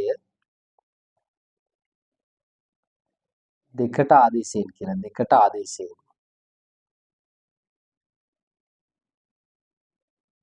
එන් කියලා ලියනවා. දෙවෙනි සමීකරණය මට ආයෙ ලියන්න වෙනවා. 10යි x එකතු කිරීම 5යි y සමාන 200යි. හරි? දැන් 10යි x එකතු කිරීම 5 ගුණ කිරීම y වලාගේ 16 දානවා. සමාන 200යි. මම මේක අරගෙන යන උඩට 10යි x සමානයි මෙතන තියෙන්නේ 200 200න් 16 වරක් 5 අඩු කරනවා එහා පැත්තට ගිහිල්ලා 200න් අඩු කරනවා මේක එහා පැත්තට යනවා 16 වරක් 5 කියන්නේ 16 වරක් 80යි 10යි x සමානයි 80ක් අඩු වුණාම 120යි බෙදනවා 10යි 1 කියලා කැපිලා යනවා x සමානයි 12යි කියලා උත්තරයක් එනවා. x සමානයි 12යි. එතකොට ඔය ගානේ ලකුණු දෙනව නම් දෙන්න බොහොම වෙලාවට මේ සම 1ට 3ට 3ක් දෙනවා. ඊළඟට අඩු කරන පියවරට 1යි මේ උත්තරේට 1යි ආදේශයට 1යි ඊළඟට මේක ලියනවට වෙනම ලකුණක් දෙනවා. ඒක මතක තියාගන්න. ලියනවට දෙන ලකුණ මොකද්ද? මොකද්ද ලියන්නේ මේ x සහ y කියන්නේ මොකද්ද? x කියන්නේ කුඩා පිගන් ඇසුරුම් සංඛ්‍යාව. ඒක ලියන්න ඕන. කුඩා පිගන් ඇසුරුම් සංඛ්‍යාව. ගණන කියලා ගන්නම්කෝ ගණන. කුඩා පිගම් ඇසුරුම් 12යි. විශාල පිගම් ඇසුරුම් ගණන y වලට ආපු උත්තරේ 16යි. ඔය උත්තර දෙක හෙව්වට පස්සේ මොකද්ද අහන්නේ කියලා අපි බලමු ඊළඟට. ඊළඟට අහනවා සෑම කුඩා පිගානකම රස කැවිලි සමාන සංඛ්‍යා බැගින් තිබූ අතර සෑම ලොකු පිගානකම කුඩා පිගානට වඩා රස කැවිලි දෙකක් වැඩියෙන් තිබුණි. සංග්‍රහය සඳහා යොදා ගන්නා ලද මුළු රස කැවිලි සංඛ්‍යාව 1160ක් නම් කුඩා පිගානක තිබූ රස කැවිලි සංඛ්‍යාව සොයන්න කියලා කියනවා. සෑම කුඩා දැන් එකපාරක් කිව්වට පස්සේ තව පාරක් කියව ගන්න මේ වගේ. සෑම කුඩා පිගානකම රස කැවිලි සමාන සංඛ්‍යාවක් තිබූ අතරම ලොකු පිගානකම සෑම කුඩා පිගානකම රස කැවිලි සමාන සංඛ්‍යාවක් තිබිලා. ලොකු පිගානක කුඩා එකකට වැඩිය දෙකක් තිබිලා. කුඩා එකකට වැඩිය දෙකක් තිබිලා. මුළු රස කැවිලි සංඛ්‍යාව 1160යි නම් කුඩා පිගානක තිබු රස කැවිලි සංඛ්‍යාව අහනවා. මම කුඩා පිගානක තිබු රස කැවිලි ගාන ගන්නවා x කියලා. කුඩා පිගම් ඇසුරුම් තිබිලා තියෙනවා 12ක්. එතකොට x වලට උත්තරය ආවා 12ක්. එතකොට මේකේ පිගම් ගානක් ගැන අදහසක් ගන්න වෙනවා. එතකොට කුඩා පිගම් ඇසුරුම් සංඛ්‍යාව x කුඩා පිගම් 10ක් බැගින්නු ඇසුරුම් තිබිලා තියෙන්නේ. කුඩා පිගම් ඇසුරුම් සංඛ්‍යාව 12යි කියලා හැදුවේ. කුඩා ඇසුරුම් 12ක් තියෙනවා. එක ඇසුරුමක පිගම් 10ක් තියෙනවා. එක ඇසුරුමක රස කැවිලි එක පිගානක රස කැවිලි x ප්‍රමාණයක් මම දානවා. ඔන්න කුඩා පිගානක තිබුණු රස කැවිලි ගාන. මම ඊළඟට ගන්නවා එකතු කිරීම දාලා විශාල පිගම් ඇසුරුම් 16ක් තියෙනවා. එතකොට ඒ ඇසුරුමක පිගම් 5ක් තියෙනවා. එක පිගානක රස කැවිලි කුඩා එක තිබ්බේ x නම් ඊට වඩා දෙකක් වැඩි. ඔය ටික ඔක්කොම සමාන වෙනවා 1160. 1160ට. මම x කියලා ගත්තා කුඩා පිගම් ඇසුරුමක ඇති මම ඒක a කියලා ගන්නම්කෝ x කියලා ගන්න නැතුව මොකද කලින් කොටසෙත් ඒමනේ තිබුණේ. අපි ඒ අර්ථ දක්වන්න තෝරන දරුවනේ හරි. මම ගන්නවා කුඩා පිගානක තිබූ රස කැවිලි ගණන.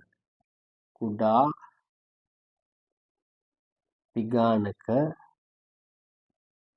තිබූ රස කැවිලි ගණන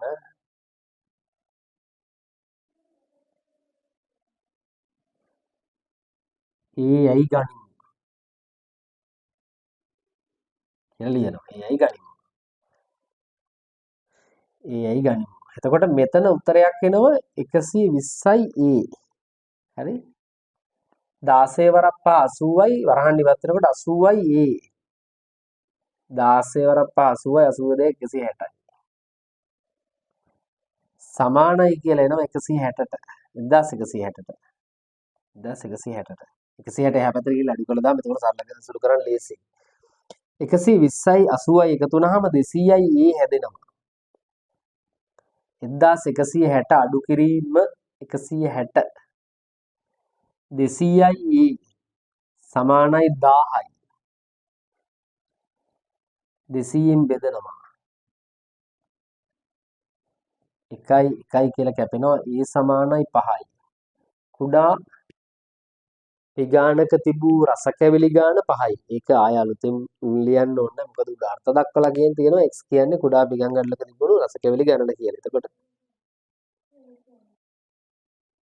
ඒ කියලා x කියලා නෙවෙයි ඒ කියලා අර්ථ දක්වලා තියෙනවා කුඩා පිගම් ගණනක තිබුණු සෝරි කුඩා පිගානක තිබුණු ගඩොල් ගානක් නෙවෙයි පිගානක තිබුණු රස කැවිලි ගාන 5යි කියලා ගන්න පුළුවන්. මොකද හේතුව ඒක ආය අලුතෙන් ලියන්න ඕනේ කලින් අර්ථ දක්වලා තිබුණ නිසා. එතකොට ඔන්න ඔය විදිහට තමයි ඔය ගානත් හැදෙන්නේ.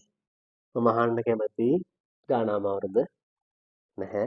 බොහොම සරලව හොඳින් බෙදිලා යන සරල ගණන් ටිකක් මේ පේපර් එකේ ලැබිලා තියෙනවා. සාමාන්‍යයෙන් වෙනදා ලැබෙන දෙවෙනි පේපර් එකකට වැඩිය මේ දෙවෙනි පේපර් එකේ ලේසි කියන එක තමයි මගේ නම් හැඟීම. අපි ඔය එක්කලාම අවධානය යොමු කරනවා 6 වෙනි ගානට. ඒ කොටසේ අවසාන ගාන එතකොට. ඔන්න දරුවනේ 6 වෙනි ගාන. එක්තරා ත්‍රිරෝද රථයක් එක් සතියක යෙදුණු කුලී ගමන් වාර සංඛ්‍යාව ආශ්‍රිත තොරතුරු දීලා තියෙනවා මේ විදිහට පේලි දෙකේ වගුවකින්. කුලී ගමන් වාර සංඛ්‍යාව පන්ති පාන්තර විදිහට දීලා තියෙනවා. සති සංඛ්‍යාව තමයි දීලා තියෙන්නේ. එක එක පන්ති පාන්තර වලට අදාළ සති ගණන් වෙනස් විදිහට දීලා තියෙනවා. පළවෙනි කොටසෙන් අහනවා ත්‍රිරෝද රථය සතියකදී යෙදුණු මධ්‍යක කුලී ගමන් වාර සංඛ්‍යාව සොයන්න බලන්න ප්‍රශ්නේ ටිකක් වෙනස් කරපු විදිහ අර සාම්ප්‍රදායික වචන වලින් බැහැරව ගිහිල්ලා ළමයින්ට හිතන්න තැනක් ඉතුරු කරලා තියෙනවා අර ප්‍රශ්නේ දකින්නකොටම එකපාරට මේ මොකද්ද කියන චකිතය දීලා තියෙනවා. ඉතින් ඇත්තටම කල්පනා කරලා හදන කෙනෙකුට ගාන්නෙන් ගණන් ටික කොට යන්න පුළුවන්. එහෙම නැතුව අර කටපාඩම් හැම ගානකම මම ওই කතාව කිව්වා කටපාඩම් ක්‍රමයට යන අයට ටිකක් මේක මොකද්ද කියලා හිතා ගන්න බැරුව යන්න ඇති. මුල් අවස්ථාවේ සමහරට පස්සේ හදන්නත් ඇති. දැන් දරුවනේ මේ ගානේදී හොඳට අහගන්න පළවෙනි කොටස කියන්නේ ත්‍රිරෝද රථය සතියකදී යෙදුණු මධ්‍යක කුලී ගමන් වාර සංඛ්‍යාව. සතියකදී සති ගානක් තමයි වගුවේ දීලා තියෙන්නේ. මේ තියෙන්නේ සති ගාන. හරිද? සති ගාන සතියකදී සති ගානෙන් බෙදන්න ඕන. මධ්‍යක මේ පන්ති පාන්තරවල මැදාගේ අපි මෙතනදී ගන්නවා. මධ්‍යක අරන්නම් මධ්‍යක අගේ අරන්නම් එක සතියක හොයන්නේ ඇත්තටම ওই මධ්‍යක කියන කතාව මධ්‍යන්නේ කියන එකම තමයි.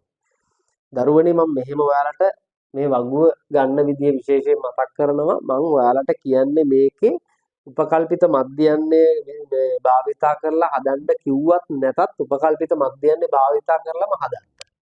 ඒකට හේතුව තමයි උපකල්පිත මධ්‍යයන්ෙන් හදනකොට ගාන වරදින්නේ නැහැ. ගොඩක් අය හිතනවා අර ඍණ දර තීනින්ද පැටලෙයි කියලා. ඍණ දර පැටලෙනවට මම ඒකට වෙනම ක්‍රමයක් කියලා දෙන්නම්.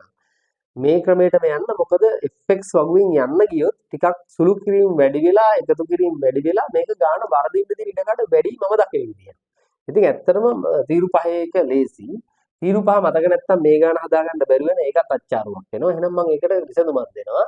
පන්තිය මම සාමාන්‍යයෙන් හෝල් ක්ලාස් ෆිසිකල් ක්ලාස් වලදී නම් කරන්නේ මේ ළමයින්ට හිතා ගන්න බැරි විදිහට මම එකපාරටම කියනවා පන්තියේ මැද්දේ අපේ සද්දේ වැඩි ළමයි කියලා. ඒකට තමයි ලියන වෙනවා එකපාරටම. තව දෙතුන් වතාවක් කියනවා. ඒ මොකද කියන්නේ කියලා එයාලට හිතා ගන්න බැරි. ශබ්ද වෙලා ඉන්නකොටත් මම ඇයි මේක කියන්නේ කියලා. ඇයි මේක කිව්වේ කියලා දැන් ඔයාලටත් මේක බලන ඉස්සරවම එකපාරටම ඇයි මං එහෙම කියන්නේ කියලා හිතා ගන්න බැරුව ඇති. මං කියනවා පන්තියේ පන්ති පාන්තර. පන්ති පාන්තර. මැද්දේ මධ්‍ය අගය. මධ්‍ය අගය. සබ්ද පන්තිය මැද්දේ අපේ කියන වචනේ එනවා. ඒ කියන්නේ අපගමනය. මගේ අතින් ඉස්සලා කියවුනේ නැද්ද දන්නේ නැහැ. එතකොට පන්තියේ මැද්දේ අපේ නැති වුණොත් අර තීරු හතරේ වගුව හරි. අපේ අපගමනය සද්ද සංඛ්‍යාතය. වැඩි කියන්නේ FD ගුණිතය. ගුණ කරනවා කියන අදහස ගුණ වෙනවට වැඩි කිරීම කියන්නේ නමුත් මතක තියෙන්න ඕනේ මම එහෙම කිව්වේ සංඛ්‍යාතය F කියලා ගන්නවා අපගමනයේ D කියලා ගන්නවා මධ්‍යයගේ X කියලා ගන්නවා. එතකොට කොහොමද මධ්‍යයගේ හොයන්නේ? මධ්‍යයගේ හොයනවා මේ දෙන්න එකතු කරලා දෙකෙන් බෙදලා 14ක් වෙනවා දෙකෙන් බෙදුවම 7යි. හරි? 24ක් වෙනවා දෙකෙන් බෙදුවම 12යි. මෙතන එනවා 24යි 34ක් දෙකෙන් බෙදුවම 17යි. දැන් රටාවක් අහු වෙනවා. මේ පහෙන් පහට යන්නේ 22යි එතකොට පහක් එකතු වුණාම 27යි පහක් එකතු වුණාම 32යි පහක් එකතු වුණාම 37යි පහක් එකතු වුණාම ඔන්න උත්තර ආවා 37යි. දැන් අපගමනය කොහොමද හොයාගන්නේ? මෙතනදී ඔයාලට මේකේ අපගමනය කැමැති පැත්තකින් ගන්න පුළුවන්. මාත පන්ති ගන්න කෙනෙකුට මාත පන්ති ගන්නත් පුළුවන්. මම මේකේ උපකල්පිත මධ්‍යයන් විදියට තෝරාගන්නේ දෙපැත්ත බැලන්ස් වෙන්න පුළුවන් ප්‍රමාණයකට යනවා. මම ගොඩාක් වෙනස් නොවන පැත්තකට යනවා. මම මේකෙදි තෝරගන්නවා 5ට අදාළගේ මම ඊට උපකල්පිත මධ්‍යයන විදිහට 27යි කියලා තෝරගන්නවා. හරි. ඒක ප්‍රශ්නයක් නෑ. කවුරු හරි කෙනෙක් ඊළඟ ගත්තා ප්‍රශ්නයක් නෑ. උත්තරේ වරදින්නේ නෑ. උත්තරේ එනවා. එතකොට මෙයා උපකල්පිත මධ්‍යයන්ෙන් නම් මේ පන්ති 25 29 පන්තියේ මධ්‍යයාගේ උපකල්පිත මධ්‍යයන්නේ නම් උපකල්පනය කරලා නේ තියෙන්නේ. ඊට අදාළ අපගමනේ බිඳුවයි. ඊට අදාළ අපගමනේ බිඳුව දානවා. හරි. ඊට වැඩි 5ක් අඩු නිසා මම ඊට 5 දානවා අපගමනය. 10ක් මඩුයි ඊට 10යි. 15ක් අඩුයි ඊට 15යි. 20ක් මඩුයි ඊට 20යි කියලා ගන්නවා. පල්ලෙහාට යනකොට 10ක් 5ක් වැඩි ධන 5ක් වැඩි 10ක් වැඩි 27 ඉඳලා 37 යනකොට ධන 10ක් වැඩි. හරි කෙනෙක් හිතන්න පුළුවන් ඇයි එහෙනම් මැද එක ගන්න එපා කියලා. මැද එක ගත්තොත් මේ ටික එකතු කරපුවම බලන්න 7 1 8යි. එතන මෙතනින් පල්ලෙහා සෙට් එක ගත්තාම 12යි 4යි 16. එතකොට දෙපැත්තෙන් අන්බැලන්ස් වගේ මේ වැඩි වගේනේ. ඒ නිසා ගන්න පුළුවන් උපරිම සාධාරණයක් ඉටු කරලා මම දෙපැත්ත බැලන්ස් කරලා යන්න මම ගත්තා. ඒක ප්‍රශ්නයක් නෑ. කවුරු හරි කෙනෙක් මාත පන්තියගේ ගත්තත් ප්‍රශ්නයක් නෑ. දැන් මේවා මුඩ කරලා ලියනවා 20 එකක් 20යි ඍණ 20 මම කෙලවරින් ලියනවා. කියන්නේ හේතුවක් ඇතුළේ එහෙම ලියන්නේ. ඔයාලත් එහෙම කෙලවරින් ලියා ගන්න. 15 සරත් 2 15 සරත් 3 45යි ඍණ 45යි. ඍණ 40යි ඍණ 30යි බිංදුව මැදින් දාන්න 35යි ධන 40යි ධන. ධන ටික වෙනම එකතු කරන්න 75යි. අඩු කරන්න මේ ටික එකතු කළා. 20යි 65යි 105යි 135යි. සිග්මා FD 75න් 135ක් අඩු කරන් අනිත් පැත්ත අඩු කරලා උත්තර ඍණ දාන්න. ඍණ උත්තරයක් එන්නේ. අනිත් පැත්ත අඩු කරොත් කීයක් එයිද? 60ක් එනවා. ඍණ 60ක් එන්නේ. Sigma F වලාගේ 4යි 8යි 14යි 19යි 20යි 30යි. සිග්මා F වලාගේ 30ක් එනවා. හරි දැන් ඕනනම් මධ්‍යයන්නේ හොයන්න සූත්‍රයක් තියෙනවා මධ්‍යයක මේකේ මධ්‍යයක කතන්දරය යන්නේ තියෙන්නේ මධ්‍යයක කුලී ගමන් වාර සංඛ්‍යාව මධ්‍යයක කුලී ගමන් වාර කියලා ලියන්න කුලී ගමන් වාර මධ්‍යයක කුලී ගමන් වාර කියපුවාම සාමාන්‍ය මධ්‍යයන්නේ ගානකට මම මතක තියාගන්න දෙන්නේ සමා සමානයි මා දැන් අමා කියලා. සමා කිව්වේ සැබෑ මධ්‍යයන්නේ. උමා කිව්වේ උපකල්පිත මධ්‍යයන්නේ. අමා කිව්වේ අපගමන වල මධ්‍යයන්නේ. ඒක සූත්‍රයට යනකොට ඒ එකතු කිරීම සිග්මා FD බෙදීම සිග්මා F කියලා ගන්න පුළුවන්. හරි. ඒ එකතු කිරීම සිග්මා FD බෙදීම සිග්මා F කියලා ගන්න පුළුවන්. හරි. දැන් මෙතන බලන්න ඒ වල අගේ කොටු කරගත්ත අගේ තියෙනවා 27යි. 27ක් තියෙනවා. කොටු කරගත්ත අගේ දැන් 30 පැහැදිලි නැති නිසා මම බින්දුව මෙතනින් දාන්නම් 27යි ඊළඟට සිග්මා FD වලට යනවා ඍණ 60ක් කියලා ඍණ 60ක් යනවා සිග්මා FD වලට සිග්මා F වලට යන්නේ කීයක්ද සිග්මා F වලට 30ක් යනවා 1යි 2යි කියලා කැපිලා යනවා 27 එකතු කිරීම ඍණ 2ක් එනවා උත්තරේ එනවා 25ක් කියලා උත්තරේ එනවා 25ක් කියලා. එතකොට ඔය හෙව්වේ මධ්‍යයක කුලී ගමන් වාර සංඛ්‍යාව මධ්‍යයක කුලී ගමන් වාර සංඛ්‍යාව 25ක් කියලා. එතකොට උත්තරය ඇවිල්ලා තියෙන පළවෙනි කොටසට අදාළව. මේ පළවෙනි කොටස තමයි හැදුවේ. හරි. දැන් දෙවෙනි කොටසට අවධානය යොමු කරමු. දෙවෙනි කොටස හොඳින් කියව ගන්න ඕනේ. තේරුම් ගන්න මොකක්ද කියන්නේ කියලා. ත්‍රිරෝධ රත රියදුරට සති 52කදී සමස්ත වශයෙන් කුලී ගමන් වාර කීයක් අපේක්ෂා කළ හැකිද? මධ්‍යයක ගමන් වාර දැන් ඒ පන්ති වලට අදාළව මධ්‍යයක ගමන් වාර සංඛ්‍යාව. ඒ කියන්නේ මේ බෙදලා තියෙන සති සංඛ්‍යාවෙන් එක සතියකට අදාළ මධ්‍යයක ගමන් වාර සංඛ්‍යාව. දැන් සති ගාණෙන් බෙදපු ඉඳ එක සතියක උත්තරේ ඇවිල්ලා තියෙනවා. එක සති වලට නේ මේ පළවෙනි අවස්ථාවේදී ගමන් වාර 5 9 කියපු සති තිබිලා තියෙනවා. 20 24 කියපු සති තිබිලා තියෙනවා. 35 39 කියපු සති තිබිලා තියෙනවා. හැබැයි එක සතියකදී සති ගානෙනේ බෙදලා තියෙන එක සතියකදී ගියපු මධ්‍යක ගමන් වාර සංඛ්‍යාව එතකොට ලැබිලා තියෙනවා 25ක් කියලා. සති 52දී අපේක්ෂා කරන්න පුළුවන් ගාන අහනවා නම් 25 ගුණ කරන්න ඕන 52 එච්චරයි. 25 ගුණ කරන්න 52. කෙටි ක්‍රමයකට ගන්න. 25 ඒවා 50ක් 1250යි. 25 ඒවා දෙකක් 50යි. එතන උත්තරේ 1300යි. එහෙම නැත්තම් තව කෙටි ක්‍රමයක් කියන්න. 4න් ගුණ කරලා 100ෙන් බෙදන්න. සෝරි මේ ඔව් 100ෙන් ගුණ කරලා 4ෙන් බෙදන්න. 100ෙන් ගුණ කරලා 4ෙන් බෙදන්න කෙලින්ම 4ෙන් බෙදාගෙන යන්න බිංදු දෙකක් දාගෙන. ඉතින් ඒකත් එකක්. මේ 4ෙන් බෙදාගෙන යන 1යි 12ට 3යි බිංදු දෙකක් දාන 100ෙන් ගුණ කරලා. කොහොම හරි ඔයාලට කැමති ක්‍රමයකට මේක ගුණ කරගන්න. අටුවල කොලයක ගුණ කරලා ගන්න. 1300ක් උත්තරේ ඉන්නේ. මම ගත්තා මට පුළුවන් ක්‍රම වලට ගත්තා. මට මේක ගන්න පුළුවන් 50 ඒවා 25ක් අරගෙන 50 ඒවා දෙකක් අරගෙන මේ දෙක එකතු කරන්න පුළුවන්. එහෙම නැත්නම් මම මේක කරනවා 100ෙන් ගුණ කරලා 4ෙන් බෙදාගෙන යනවා. මොකද 100ෙන් ගුණ කරලා 4ෙන් බෙදුවත් 25ෙන් ගුණ කරා හා සමානයි. මොකද 100 බෙදීම 4 කියන්නේ 25යිනේ. ඒකයි එහෙම කියන්නේ. හරි. ඉතින් කැමැති ක්‍රමයකට ගුණ කරන්න ඊට වැඩිය සුළු කිරීම වලට යන්න ගිහිල්ලා පැටලෙනවා නම් ඔයාලට සුපුරුදුම ක්‍රමයේ ගුණ කරලා කොලයක ලියන නම් ගන්න ඒ විදිහට ගන්න ප්‍රශ්නයක් නැහැ. තුන්වෙනි කොටසට යනවා. එක් කුලී ගමනක මධ්‍යක දුර කිලෝමීටර් 5යි යයි ගනිමු. ඔන්න මධ්‍යක දුරක් ගැන සඳහනක් දෙනවා. හරි. එක් කුලී ගමනක මධ්‍යක දුර කිලෝමීටර් 5යි යයි ගනිමු. කිලෝමීටර හරි. ත්‍රිරෝද රථ රියදුරු කිලෝමීටරයකට 100ක් වෙගින් ණය කරනවා.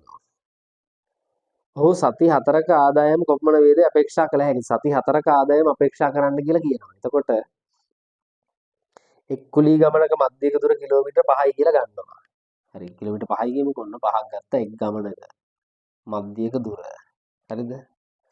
ඊළඟට දැන් මේ කියන විදිහට ගමන් වාර 25ක් හැදෙනවා. කීයක් එනවද ගමන් වාර 25ක් එනවා එක සතියකට. එක සතියකට ගමන් වාර 25ක් එනවා. එතකොට මම ඒක 25න් ගුණ කරනවා. 25න් ගුණ කරනවා. ඊට පස්සේ සති 4ක අහන නිසා මම ඒක ආය 4නුත් ගුණ කරනවා.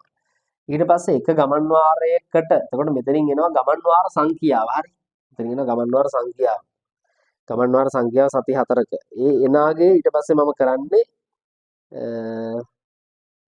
රුපියල් 100න් ගුණ කරන එක.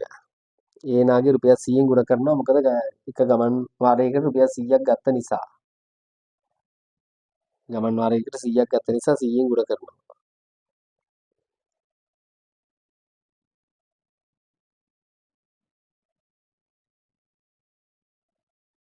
100ක් ගත්ත නිසා 100න් ගුණ කරන්න පුළුවන්. ඊළඟ කොටසට අපි බලමු.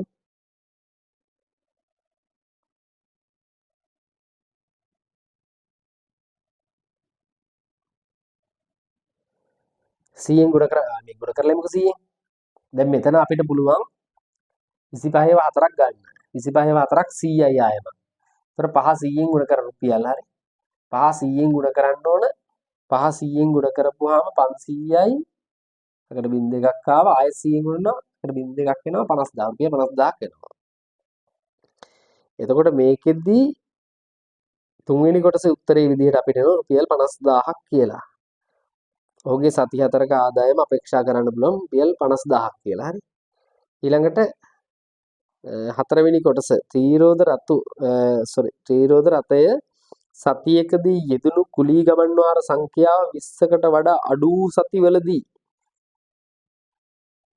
එම සමස්ත වශයෙන් ගමන් කර තිබිය හැකි අවම ගමන් වාර සංඛ්‍යාව කීයද? ඔන්න ආයසරක් හොඳට තේරුම් ගන්න ගන්න.